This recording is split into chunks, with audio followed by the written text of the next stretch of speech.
का बहुत बहुत शुक्रिया और उनको जय भीम लाल सलाम कि उन्होंने ये क्रांतिकारी कदम उठाया। आप सब जानते हैं कि एक बहुत बड़ा डिबेट था कि सर्विलांस इस कैंपस में क्यों नहीं होना चाहिए जब हमारे पास सीटिंग कैपेसिटी नहीं है। तो उसका ये जवाब है कि आप देखिए, इससे पहले एडमिनिस्ट्रेशन की तरफ से बार बार ये कोशिश की गई कि लाइब्रेरी के दरवाजे रात को बंद कर दिए जाए। जो जेएनयू की लाइब्रेरी दिन का 1 घंटा साल के 365 दिन कभी बंद नहीं होती थी, उसको हॉलीडेज के नाम पे बंद करने की बार बार कोशिश की गई। हर आए दिन उसके घंटे कम करने की कोशिश की और ये सोचते हैं कि जेएनयू का छात्र यहाँ पढ़ने आता है तो पढ़ने के दरवाजे हम उनके लिए बंद कर दें। अगर यहाँ सर्विलांस लगता तो एक क्लिक जो लाइब्रेरियन के हाथों में था उससे हर आए दिन हमारा लाइब्रेरी में जाने का एंट्री बंद किया जाता। इसीलिए जरूरी था कि हम इस सर्विलांस के खिलाफ बोले, क्योंकि अगर आज लाइब्रेरी में ये सर्विलांस नहीं उखाड़ा जाएगा तो कल को यही सर्विलांस हमारे हॉस्टल्स के गेट पे, हमारे क्लासरूम्स के गेट पे भी लगेगा, जिनका एक्सेस कल हमारे लिए बंद हो जाएगा। आप जानते हैं कि जेएनयू में 24/7 लाइब्रेरी का एक्सेस एक संघर्ष से मिला है और इसी संघर्ष को आज इस देश में तमाम स्टूडेंट्स बार बार लेने के लिए संघर्ष करते हैं, चाहे वो बीएचयू के स्टूडेंट्स हो, चाहे वो जामिया के स्टूडेंट्स हो।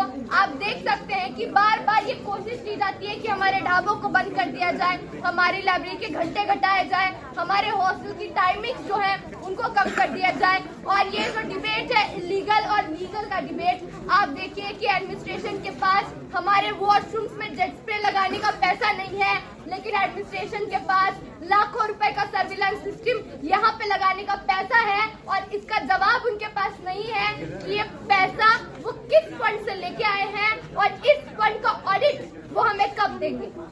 एक और चीज देखिए, ये वही जेएनयू है जिस जेएनयू में तमाम तरीके से स्टूडेंट्स अपने हकों की आज लड़ाई लड़ने के लिए मजबूर है। आज हमारे पास रीडिंग रूम में सीटिंग कैपेसिटी नहीं है। आज देखिए यहाँ पे 900 से भी कम का सीटिंग कैपेसिटी है। आप जाइए, जो विजुअली इम्पेयर्ड स्टूडेंट्स हैं उनका जो सेक्शन है, उनके जो कंप्यूटर्स हैं, उनका कितना बुरा हाल है। क्या मनोरमा त्रिपाठी अपना पैसे का फंड जो है उसको उसमें नहीं लगा सकती थी? बकायदा लगा सकती थी, लेकिन उनकी प्रायोरिटी ये है कि हम लाइब्रेरी में एंट्री ही ना करें ताकि ये लाइब्रेरी और ये इंस्टीट्यूट पूरी तरीके से बेचा जाए उन तमाम कंपनीज को जो आज इस देश में यहाँ की जनता को लूट रही है, मार रही है। ड्रोन से उनके ऊपर सर्विलांस किया जाता है। आप देखिए, यहाँ का आदिवासी जो आज अपने जल जंगल जमीन की लड़ाई और जंगल को बचाने की लड़ाई लड़ रहा है, वही सेम लड़ाई हमारी भी है कि आज हमें अपने स्पेसेस को बचाने की बात करनी है, बिल्कुल उसी तरह, क्योंकि यहाँ पे भी वही हमला है। आज हमारे पास फंड नहीं है, पीसी हमें बोलती है कि फंड नहीं है तो वो लोन लेने के लिए रेडी है। एनईपी बैकडोर पॉलिसी से आता है, सीपीओ मैनुअल इस कैंपस में आता है। पिछला जो प्रोटेस्ट हुआ था 15 दिन का धरना, उसमें आप देखिए कॉमरेड मणिकांत को आउट ऑफ बाउंड कर दिया जाता है, उनके ऊपर 15,000 का फंड आता है। कॉमरेड गगन के ऊपर 7,000 का फंड आता है। जब हम कहते हैं कि हमने शांतिपूर्ण तरीके से आपके सामने बात रखी थी तो वो कहते हैं कि नहीं, तुम्हारा वहाँ पे खड़े रहना ही जुर्म है। अगर हमारे यहाँ पे खड़े रहना जुर्म है तो मैं आपसे इस सर्विलांस सिस्टम के ऊपर खड़े रह के कहती हूँ कि ये जुर्म हम बार बार करेंगे। ये जुर्म हम तब तक करेंगे जब तक लाइब्रेरी में सीटिंग कैपेसिटी नहीं मिलता है हमें बैठने के लिए, जब तक हर एक रिसर्च जर्नल का एक्सेस हमें नहीं मिलता है, जब तक इस कैंपस का हर छात्र इस कैंपस में बैठने के लिए रीडिंग रूम का एक्सेस नहीं ले पाता है, जब तक विजुअली इम्पेयर्ड स्टूडेंट्स के लिए यहाँ के सारे कंप्यूटर्स फंक्शनल नहीं हो जाते हैं, तब तक हम इसी तरीके से संघर्ष करेंगे। और हमारा जो यूनियन है वो इस संघर्ष को बिना किसी डर के, सीपीओ मैनुअल से बिना डरे, उसके फाइन रात से, उसके आउट ऑफ बाउंड के नोटिस से बिना डरे इस संघर्ष को जारी रखेगा।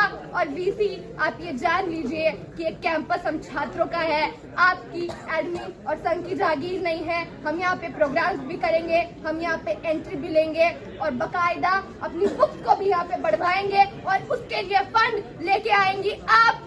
उसके लिए फंड में जाएंगी आप और आपको मजबूर किया जाएगा यूनियन की तरफ से। मैं आपसे बस यही कहना चाहूंगी कि इसी तरीके से आप इस संघर्ष में जुटे रहिए। ये एकता जो है वही हमारा हथियार है। इनके पास तमाम हथकंडे हैं, ये हमें डरा सकते हैं, धमका सकते हैं, फाइन भेज सकते हैं, हमारा रजिस्ट्रेशन रोक सकते हैं, लेकिन ये एक चीज नहीं कर सकते हैं, हमारा मनोबल नहीं तोड़ सकते हैं। और हमारा मनोबल हमारे संघर्षों से बना है, जेएनयू के लेगेसी से बना है और उस लेगेसी को हम हमेशा जिंदा रखेंगे। पीएसी की तरफ से इनकलाब जिंदाबाद, यूनियन को इनकलाब जिंदाबाद। जय भीम।